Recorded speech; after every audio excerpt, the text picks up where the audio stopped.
উত্তর 24 পরগনার হাকিমপুর পোস্ট, যেখানে নাকি প্রত্যেক দিন হাজারে হাজারে বাংলাদেশিরা পলায়ন করছে এই ভারত ছেড়ে। হ্যাঁ, কথাটা একেবারে সত্যি। সত্যি সত্যিই বাংলাদেশ থেকে আসা মাইগ্রেট লেবার, পরিযায়ী শ্রমিক, তারা পলায়ন করছে, যারা এই ভারতবর্ষের বিভিন্ন প্রান্তে ছড়িয়ে ছিটিয়ে ছিল। কিন্তু তাদের মধ্যে শুধুমাত্র কি মুসলমানই ছিল?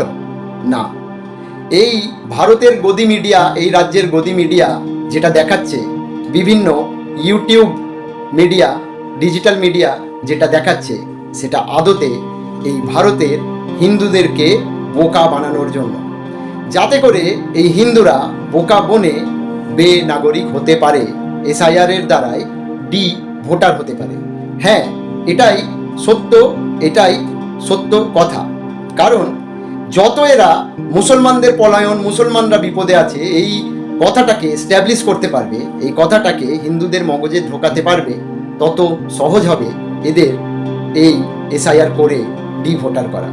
কারণ এই এসআইআরের বিরুদ্ধে যদি মুসলমানরা গর্জে ওঠে, তাহলে তাদেরকে একটা সাম্প্রদায়িক রং দেওয়া যাবে, আর হিন্দুরা মজায় মজায় এসআইআর যাতে করে চায়, যাতে করে বেশিরভাগ মানুষ হিন্দুই ডি ভোটার হয়। যেমনটা বিহারে হলো, যেমনটা আসামে হয়ে আছে। আজ পর্যন্ত 13 লক্ষেরও বেশি হিন্দু বেনাগরিক হয়েছে, এনআরসি তালিকা থেকে বাদ গেছে, আজ পর্যন্ত একজনও নাগরিকত্ব পায়নি। এই বিষয়টাকে এস্টাবলিশ করার জন্য যে মুসলমানরা বেশি বিপদে, মুসলমানরা পলায়ন করছে, তারা সেখানে মুসলমান পালাচ্ছে, এই বিষয়টা এস্টাবলিশ করতে চাইছে, দেখাতে চাইছে। যেখানে সত্যি হচ্ছে যে ওখানে পলায়ন করা মুসলমানদের মাথায় সিঁদুর রয়েছে, হাতে শাঁখা পড়া রয়েছে, এবং মাথায় টুপিওয়ালা মুসলমানও আছে, মাথায় সিঁদুর দেওয়া মুসলমানও আছে, মাথায় টুপি দেওয়া দাড়িওয়ালা মুসলমানও আছে। তাহলে এখান থেকে পরিষ্কার হচ্ছে যে শুধু বাংলাদেশ থেকে আসা পরিযায়ী শ্রমিক মুসলমান নয়, হিন্দু মুসলিম নির্বিশেষে যারা গরিব মানুষ, যারা পেটের দায়ে, যারা কাজের দায়ে এই ভারতে এসেছিল, রুজি রুটির দায়ে ভারতের বিভিন্ন প্রান্তে ছড়িয়ে ছিটিয়ে ছিল, তারা আজকে পলায়ন করছে, এই ভারতবর্ষ থেকে বাংলাদেশে ফিরে যাচ্ছে পুনরায়। কিন্তু কাকতালীয়ভাবে নাকি পুরোটাই স্ক্রিপ্টেড, প্ল্যানিংভাবে ওই মগজ ধোলাইয়ের জন্য দেখানো হচ্ছে। সমস্ত মিডিয়া, কমপক্ষে 10 থেকে 12টা মিডিয়া খবর করেছে, ইন্টারভিউ নিয়েছে একটি মাত্র মানুষকে। সেই একটি মাত্র মানুষকে আজ তাকে দেখতে পাবেন, ইন্ডিয়া টুডেতে দেখতে পাবেন, ডেলি হান্টে দেখতে পাবেন, আরও যে সমস্ত গদি মিডিয়া চ্যানেল আছে, সমস্ত চ্যানেল। কোন রাস্তা থেকে এসেছিলেন? বাংলাদেশ। ভোট দিলেন কোথায়? কোন কনস্টিটিউশন থেকে ভোট দিয়েছেন?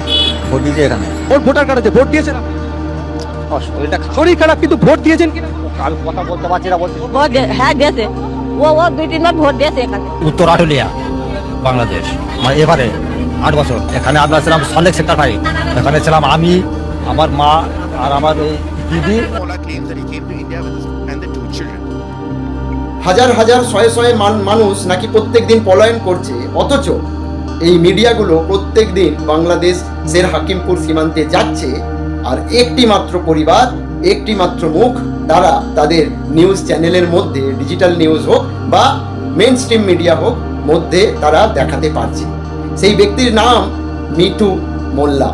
সেই মিঠু মোল্লা আজ তাক থেকে শুরু করে, ডেলি হান্ট থেকে শুরু করে, সমস্ত ইন্ডিয়া টুডে থেকে শুরু করে, আর রিপাবলিক বাংলা থেকে শুরু করে, প্রত্যেক দিন আলাদা আলাদা নিউজ চ্যানেলকে ওই একজনই, হাজারজন মানুষের মধ্যে হাজার হাজার লোক ডেলি যাচ্ছে, ওই একজনই কিন্তু প্রত্যেকে ইন্টারভিউ দিচ্ছে। অর্থাৎ এখান থেকে একেবারে কাঁচের মতো পরিষ্কার হয়ে যায়, আয়নার মতো পরিষ্কার হয়ে যায়, এইটা শুধুমাত্র ব্রেন ওয়াশ করার জন্যই করছে, যাতে করে আপনি এই এসআইআরের বিরোধিতা না করতে পারেন, যাতে করে আপনার মগজ ধোলাই হয়, যাতে করে আপনি ডি ভোটার হতে পারেন, যাতে করে আপনি নাগরিক হতে পারেন।